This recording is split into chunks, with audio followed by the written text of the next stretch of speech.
और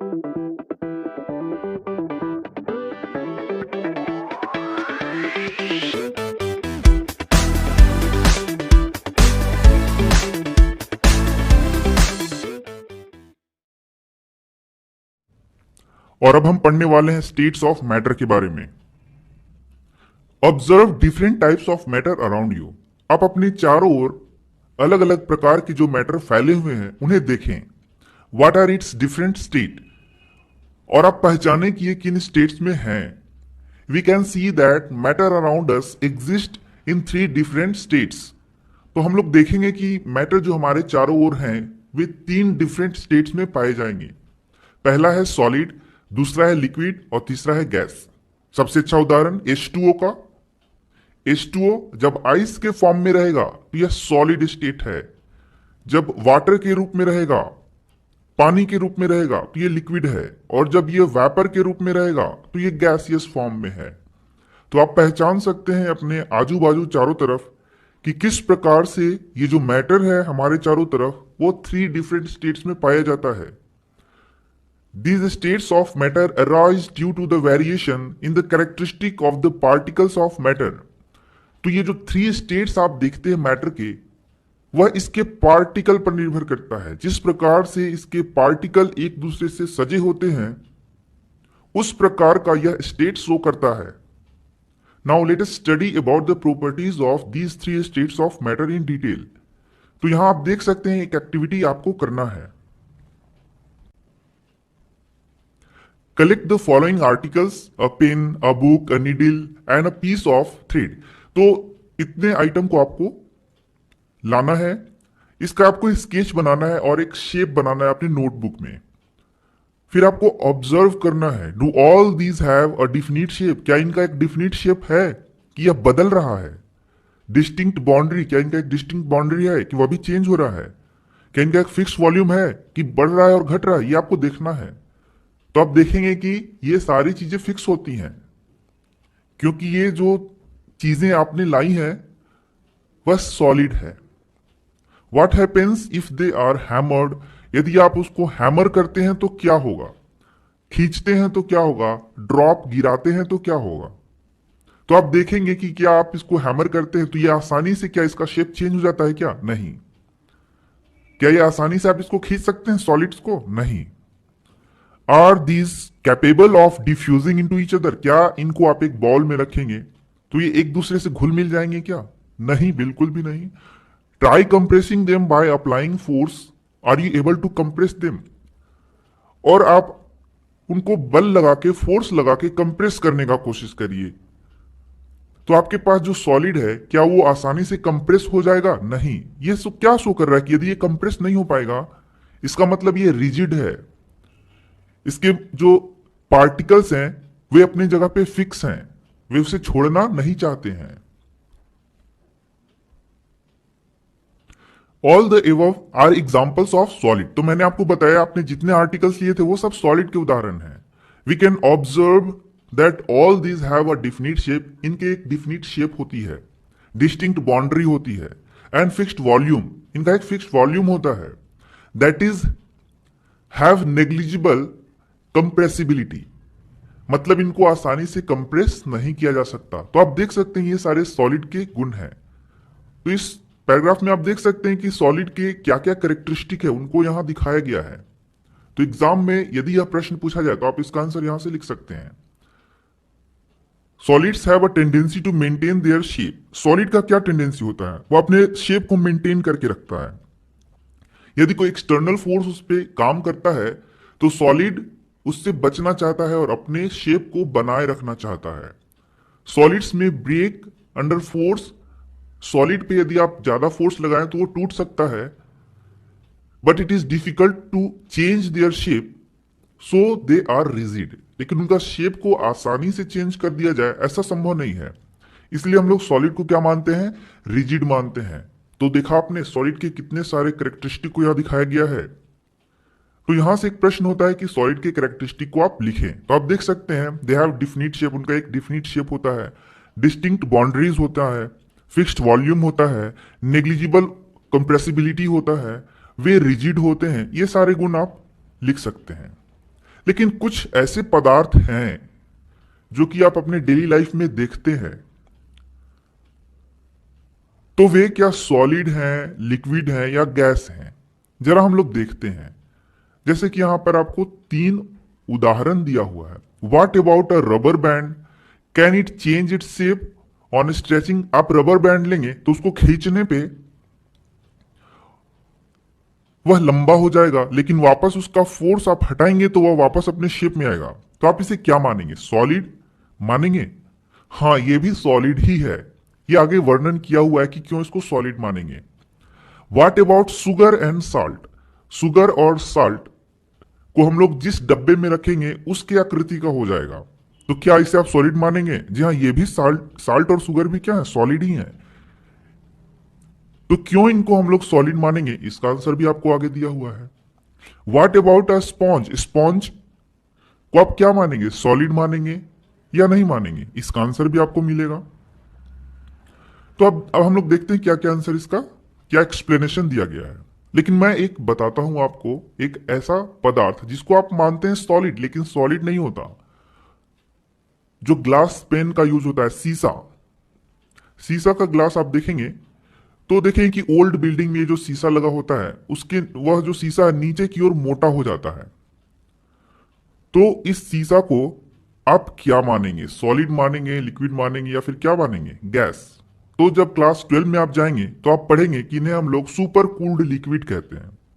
ठीक है, तो ये आप क्लास 12 में जाएंगे तब इसको आप डिटेल में पढ़ेंगे, अभी समझना उतना आसान नहीं है। चलिए अब हम लोग अपने टॉपिक की ओर आते हैं। All the above are solid, तो यहाँ जो बातें यहाँ बताई गई हैं एबीसी के रूप में, ये सभी सॉलिड ही हैं। क्यों है देखिए, अब एक एक के बारे में यहाँ बताया गया है।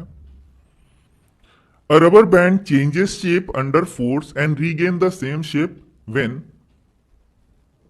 The force is removed. तो आप देखेंगे कि जब फोर्स लगाया जाता है इस रबर बैंड पर तो यह स्ट्रेच हो जाता है, लेकिन जैसे ही इस फोर्स को हटाया जाता है यह वापस उसी शेप में आ जाता है, इसलिए इसे हम लोग सॉलिड मानते हैं। The shape of each individual sugar और साल्ट क्रिस्टल रिमेन फिक्स्ड। तो आप देखेंगे कि ये जो शुगर है, यह साल्ट है, वह क्रिस्टल के रूप में मिलता है और उसका शेप भी क्या होता है, फिक्स होता है। इस कारण से इसे भी हम लोग क्या मानते हैं, सॉलिड मानते हैं। A sponge has minute holes, sponge में क्या होगा, माइन्यूट होल होगा, in which air is trapped, जिसमें एयर अंदर में होता है। वेन वी प्रेस, जब हम लोग ऊपर से फोर्स लगाते हैं और इसे प्रेस करते हैं, the air is expelled out, तो एयर बाहर की ओर निकल जाएगा। And we are able to compress it, और जिसके कारण हम लोग इसको कंप्रेस कर पाते हैं, लेकिन वापस यह उसी शेप में भी आ जाएगा। तो यह क्या प्रूव करता है कि यह भी क्या है, एक सॉलिड है। तो इस प्रकार से हमने देखा सॉलिड के कैरेक्टरिस्टिक को। अब हम पढ़ने वाले हैं लिक्विड स्टेट के बारे में। तो इसके लिए एक एक्टिविटी दिया गया है, collect the following, water, cooking oil, milk, juice, cold drink, ये सब आपको कलेक्ट करना है। कंटेनर्स ऑफ डिफरेंट शेप, आपको अलग अलग डिफरेंट प्रकार के कंटेनर्स लेने हैं। Put a 50 ml mark on these containers, अलग अलग प्रकार के कंटेनर आपको लेने हैं, कुछ लंबे लेने हैं, कुछ इस प्रकार के फैले हुए लेने हैं, लेकिन आपको 50 ml मार्क यहां लगा देना है। जैसे आप देखेंगे कि यदि ये लंबा कंटेनर है तो 50 ml कुछ यहां तक आएगा, लेकिन यह इस प्रकार से फ्लैट है तो 50 ml कुछ यहां तक आएगा। और ये 50 ml क्या दिखा रहा है, इसका वॉल्यूम दिखा रहा है। Containers of different shapes, put 50 ml mark on these containers using a measuring cylinder from the laboratory। तो आपको एक मेजरिंग सिलेंडर लेना है और 50 ml इन सारे पदार्थों का लेना है। What will happen if these liquids are spilled on the floor?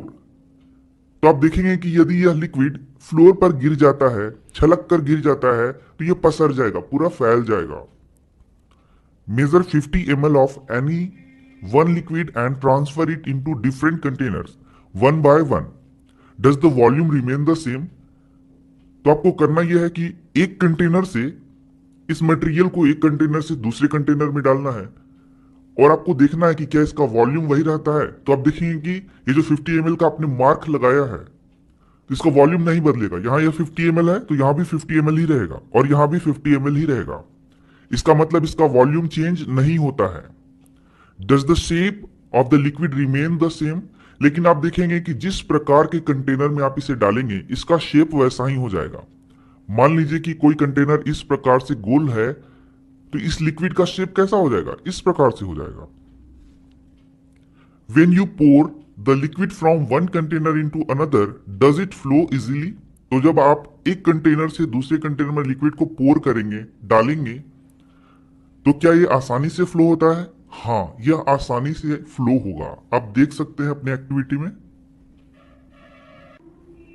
तो आपने देखा इस एक्टिविटी में हम लोगों ने बहुत सारे प्रश्नों को किया। उन सारे प्रश्नों को एक बार फिर से यहां पर आंसर आप देख सकते हैं।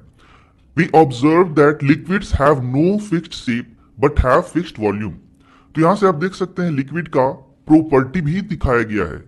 जबकि एग्जाम में प्रश्न आएगा कि what are the properties of liquid, तो आप इसका आंसर यहां से कर सकते हैं। तो सबसे पहले आप देख सकते हैं liquid have no fixed shape, इसका फिक्स्ड शेप नहीं होता है, लेकिन इसका फिक्स्ड वॉल्यूम होता है। इसका वॉल्यूम क्या होता है? फिक्स। ये पहला। They take up the shape of the container in which they are kept.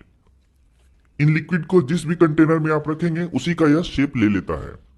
Liquids flow and change shape, liquid flow करता है और शेप को चेंज करता है। सो दे आर नॉट रिजिड, इस कारण से लिक्विड रिजिड नहीं होता है। तो यह दूसरा पॉइंट था। आप यहां एक पॉइंट और देख सकते हैं, लिक्विड फ्लो करता है इसलिए हम लोग इसे फ्लूइड भी कहते हैं। लिक्विड और गैस फ्लो करता है जिस कारण लिक्विड और गैस को हम लोग फ्लूइड के नाम से भी जानते हैं। Refer to activities 1.4 and 1.5 where we saw that solids and liquids can diffuse into liquids. तो कुछ प्रयोग हम लोगों ने पहले भी किए हैं, जैसे मान लीजिए नमक का पानी में घोलना या फिर इंक का पानी में घोलना। तो आप देख सकते हैं लिक्विड का लिक्विड में घोलना, सॉलिड का लिक्विड में घोलना, यह संभव है। We saw that solids and liquids can diffuse into liquids. तो सॉलिड और लिक्विड में घुलनशील हो सकते हैं। सभी नहीं घुलनशील होंगे, लेकिन घुलनशील हो सकते हैं। जैसे आप पानी में यदि ऑयल को मिलाएंगे तो वह घुलनशील नहीं है, लेकिन बहुत सारे ऐसे लिक्विड हैं, बहुत सारे ऐसे सॉलिड हैं जो कि लिक्विड में घुलनशील हैं, वो उसमें डिसॉल्व हो जाएंगे, घुल जाएंगे। इसी के साथ the gases from the atmosphere diffuse and dissolve in water. तो गैसेस भी वाटर में डिसॉल्व हो सकते हैं। These gases specially oxygen and carbon dioxide, specially यहाँ पे ऑक्सीजन और कार्बन डाइऑक्साइड का बात किया जा रहा है। तो क्या आप बता सकते हैं कि कार्बन डाइऑक्साइड को किस लिक्विड में आपने घुले अवस्था में देखा है? हाँ, कोका कोला या कोल्ड ड्रिंक में कार्बन डाइऑक्साइड, कोका कोला क्या हो गया? लिक्विड हो गया। और कार्बन डाइऑक्साइड क्या हो गया? गैसियस स्टेज में हो गया, गैसियस अवस्था में हो गया। तो यह कार्बन डाइऑक्साइड कोका कोला या फिर बोले तो कोल्ड ड्रिंक में घुला हुआ होता है। Are essential for the survival of aquatic animals and plants. लेकिन यहां पर कुछ और बात लिखा हुआ है, और यह बात लिखा हुआ है कि ऑक्सीजन और कार्बन डाइऑक्साइड एक्वेटिक एनिमल और प्लांट के लिए बहुत ही आवश्यक है। तो ये किस रूप में पाए जाते हैं? तो ये वाटर में डिसॉल्व रूप में पाए जाते हैं। वाटर में ऑक्सीजन घुला हुआ अवस्था में रहेगा, CO2 घुला हुआ अवस्था में रहेगा, जिससे कि एक्वेटिक यानी कि जलीय जो एनिमल है और प्लांट्स हैं वे जीवित रह सके। क्योंकि जलीय जो जंतु हैं या प्लांट्स हैं उनको भी ऑक्सीजन एवं कार्बन डाइऑक्साइड की आवश्यकता होती है। यहां से एक प्रश्न आता है कि एक्वेटिक एनिमल्स और प्लांट्स ऑक्सीजन और कार्बन डाइऑक्साइड को कहां से ग्रहण करते हैं? तो आंसर है कि ये वाटर में डिसॉल्व्ड ऑक्सीजन और कार्बन डाइऑक्साइड को ग्रहण करते हैं। All living creatures need to breathe for survival. ये तो आप जानते हैं कि जितने भी लिविंग क्रिएचर हैं वो अपने सर्वाइवल के लिए सांस लेते हैं, या फिर कहें कि उनके जीवित रहने के लिए उनको ऑक्सीजन की आवश्यकता होती है। The aquatic animal can breathe under water due to the presence of dissolved oxygen in water. तो यही प्रश्न मैंने आपको बताया था अभी कि एक्वेटिक एनिमल ऑक्सीजन को किस रूप में ग्रहण करते हैं। तो ये वाटर में डिसॉल्व जो ऑक्सीजन होता है उसे ही ये ग्रहण करते हैं। Thus we may conclude that solids, liquids and gases can diffuse into liquid. तो यहां से आप एक कंक्लूजन निकाल सकते हैं कि जो सॉलिड हैं, लिक्विड हैं या फिर गैसेस हैं, वे लिक्विड में घुलनशील होते हैं। सभी तो नहीं, लेकिन बहुत सारे ऐसे सॉलिड हैं, ऐसे लिक्विड हैं, ऐसे गैसेस हैं जिनको लिक्विड में घुलाया जा सकता है। जैसे उदाहरण मैंने आपको बताया अभी, the rate of diffusion of liquid is higher than that of solid. तो ये जो लिक्विड है उसका लिक्विड में घुलना, उसका रेट हायर है सॉलिड के तुलना में। This is due to the fact that in the liquid state particles move freely and have greater space between each other as compare to particles in the solid state. तो यहां से आपका एक प्रश्न आ सकता है, why the rate of diffusion of liquids is higher than that of solids. तो इसका आंसर यहां से आप लिख सकते हैं, this is due to the fact that in the liquid state particle move freely. Liquid state में पार्टिकल फ्रीली मूव कर सकते हैं एंड हैव ग्रेटर स्पेस, और उनमें ज्यादा स्पेस होता है, बिटवीन ईच अदर, एक दूसरे पार्टिकल के बीच में ज्यादा स्पेस होता है, as compare to particles in the solid state, solid state की तुलना में। इस कारण से लिक्विड को लिक्विड में आसानी से डिसॉल्व किया जा सकता है, जबकि सॉलिड को लिक्विड में आसानी से डिसॉल्व नहीं किया जा सकता।